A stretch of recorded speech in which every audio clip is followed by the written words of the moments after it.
স্বাধীন করেছি, কিন্তু নিজের বিবেককে প্রশ্ন করে দেখেন, স্বাধীন করলাম আমরা আর সুবিধা নিচ্ছে অন্যরা।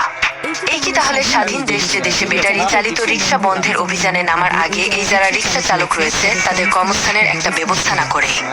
এই দেশের খেটে খাওয়া মানুষের এখন বেহাল দশা দাঁড়িয়েছে। তাই তো দেশের কিছু রাজনৈতিক দলের কিছু বিশ্লেষক জানিয়েছেন যে অন্তর্বর্তীকালীন সরকার ডক্টর মোহাম্মদ ইউনুস দেশকে ডিজিটাল করতে গিয়ে একবারে গরিবের পেটে লাথি দিয়ে বেশি করে ডিজিটাল করছে না তো।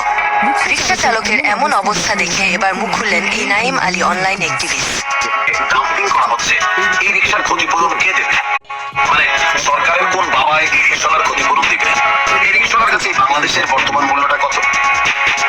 এই যে কান্না, এগুলোতে কার মন গলবে? এলিট ক্লাসের। যখন খুশি ফুটপাত থেকে ফোটা নিচ্ছেন, যখন খুশি গরিবের রিক্সা আপনারা ধরে নিয়ে যাচ্ছেন, যখন খুশি ব্যাটারি চালিত সবকিছু বন্ধ করে